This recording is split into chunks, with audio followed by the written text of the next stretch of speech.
দেশ এবং জনগণের স্বার্থে পরীক্ষার কথা বলছি, যে পিআর পদ্ধতি পরীক্ষামূলকভাবে করে দেখা যেতে পারে। অসুবিধাটা কোথায়? সংস্কার এবং ঐক্যমত্যের বৈঠক চলমান থাকা অবস্থায় জামাতে ইসলাম সহ কিছু ইসলামী দল সেই আলোচনার টেবিল রেখে চলে গেলেন আন্দোলনের মাঠে পিআর পদ্ধতির দাবিতে, জাতীয় পার্টি সহ 14 দল এর রাজনীতি নিষিদ্ধের দাবিতে, নির্বাচনের আগে গণভোটের দাবিতে, ইত্যাদি ইত্যাদি। সব বিষয় নিয়ে আলোচনা করব না এই মুহূর্তে। এই মুহূর্তে আমার আলোচনার বিষয় একটাই, সেটা হলো পিআর পদ্ধতি। কথিত আছে বা সবাই বলে বেড়াচ্ছেন যে পিআর পদ্ধতি জনগণ বোঝে না। জনগণ অনেক কিছুই বোঝে না।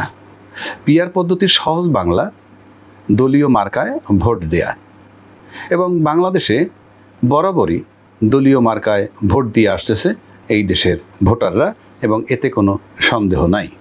এবং বলা হয় যে ভোটের সাথে নাকি কে জনপ্রিয় সেটাও দেখা হয়। এই কথাটা রাজনৈতিক নেতারা প্রচার করেন, কারণ মাঠ পর্যায়ের জনগণের কথা কোনো সোশ্যাল মিডিয়ায় পত্রিকায় কোথাও আসে না। শুধুমাত্র যারা উচ্চ লেভেলের রাজনীতিবিদ তাদের বক্তব্যটা আসে।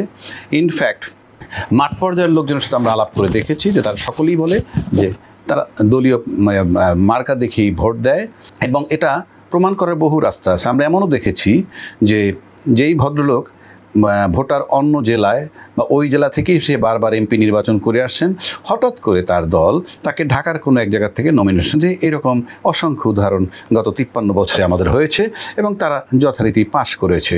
তার মানে ওই ব্যক্তি তো ঢাকা শহরের কোনো অঞ্চলে পপুলার ছিল না, দলের মার্কা দেখে ভোট দিছে, এবং যেই মার্কার ফ্লো যখন বাজারে আসে সেই দলটাই মোটামুটি ক্ষমতায় যায়।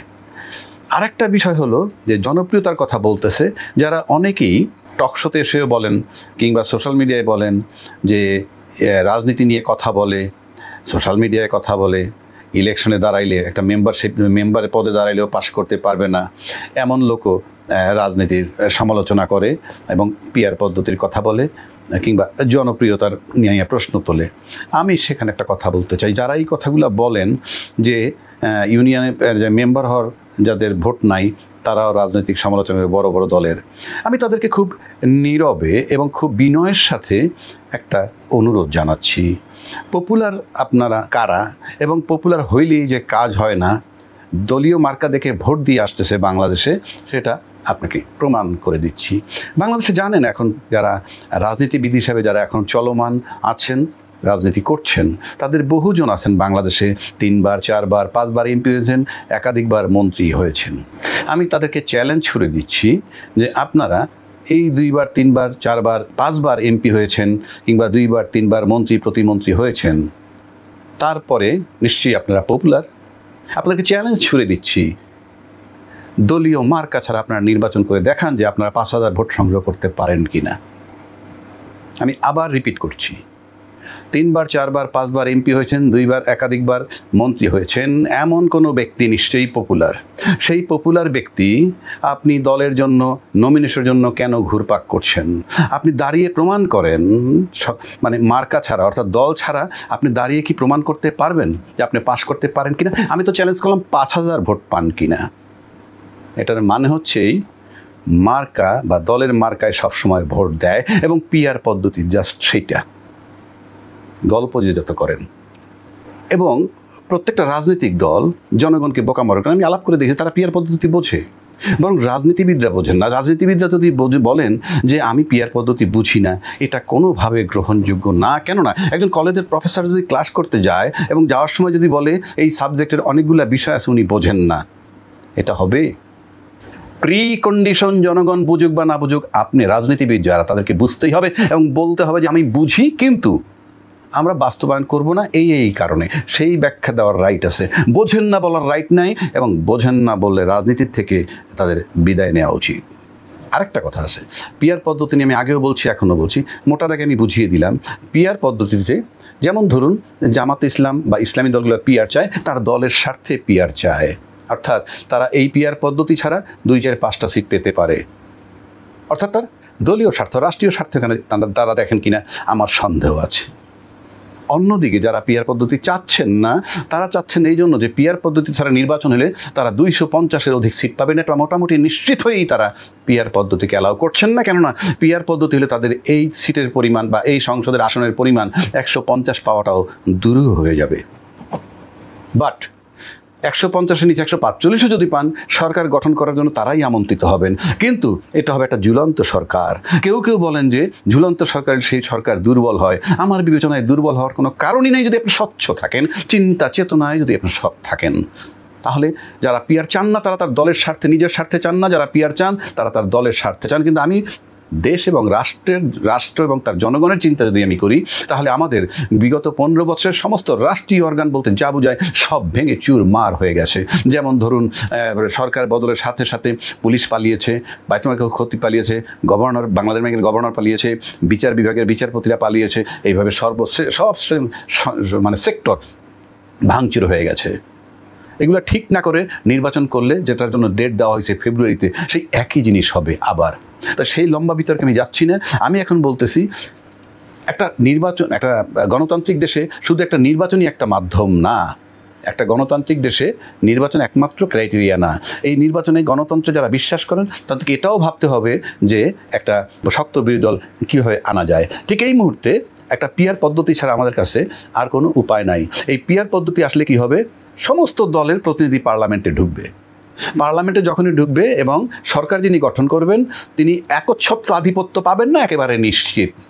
সেক্ষেত্রে তার উপরে চাপ প্রয়োগ করা যাবে নানান ক্ষেত্রে। এবং চাপ প্রয়োগ করলে কী হবে সেটা বলছি। রাষ্ট্রীয় ফান্ড তছরূপ করতে পারবেন না, সেখানে তাদের চোখ থাকবে। বাধা দিলে যদি বলা হয় যে এই দুর্নীতি করতেছেন, আনলিমিটেড সীমাহীন দুর্নীতি করতেছেন, এটা যদি স্টপ না করেন আপনার উপর দিয়ে সমর্থন তুলে নিব, তখন তারা ভয় পাবে।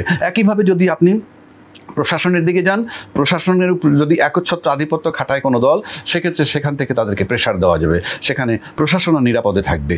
এইভাবে মাঠের চাঁদাবাজি পর্যন্ত নিয়ন্ত্রণে আসবে।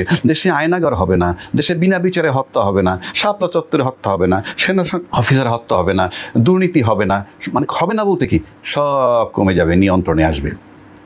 এবং সেজন্য এখন পিআর পদ্ধতি একমাত্র রাস্তা। যেহেতু সংস্কারের নামে বিগত ফেব্রুয়ারি থেকে সেপ্টেম্বর পর্যন্ত নষ্ট হয়েছে এবং অন্যান্য বিভিন্ন আমাদের যে অর্গান, সেই পুলিশ সংস্কার বলি, ব্যুরোক্রেসির সংস্কার বলি, ওই রাজুক বলেন, ওয়াসা বলেন, বিচার বিভাগ বলেন, তারপরে নির্বাচন কমিশন, কোনোটাই আমরা সংস্কার করতে পারি। সেখানে এই একটা মাত্র রাস্তা আছে, পিআর পদ্ধতি নির্বাচনে। সেই নির্বাচনে যদি যে সরকার গঠন করবেন তিনি চাপে থাকবেন, এবং চাপে থাকলে যেটা হবে, টাইম টু টাইম উনি অনেক কিছু থেকে সরে আসতে বাধ্য হবেন। আবার কেউ বলেন 2-3টা সিট পেয়ে অনেক সময় সরকারকে চাপ প্রয়োগ করতে পারে একটা অন্যায় কাজ করার জন্য। নো, পারবেন না। কেন? এই জন্য পারবেন না যে 1 নম্বর জনগণ, সেটা অবশ্যই জনগণকে আপ টু ডেট রাখতে হবে যে কে কি এই সংসদ সদস্যরা কী করতেছে, জনগণ সেটা বিবেচনায় নেবে এবং তারপরের চিন্তা তারপরে করবে। 1 নম্বর।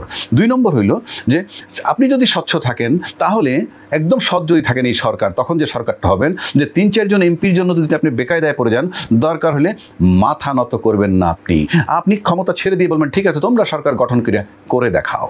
এটা গেল একদিক। আবার যদি কোনো ভালো কাজের সমর্থনও তারা না করেন, বাধাগ্রস্ত করতে চান, সেটাও জনগণের এখানে উত্থাপন করা যাবে এবং সেটা জনগণ দেখবে। এবং সরকার 1-2বার বদল হলে 5 বছরের মধ্যে বাকিরাও ঠিক হয়ে যাবে। এই কারণে যে মানুষ তখন স্বচ্ছতার দিকে ঢুকবে। যে যখন সরকার হবে সে তার স্বচ্ছতা দেখাইতে চাইবে। সে কারণে আমি মনে করি পিআর পদ্ধতি নির্বাচনটা এই মুহূর্তে বাংলাদেশের জন্য দরকার।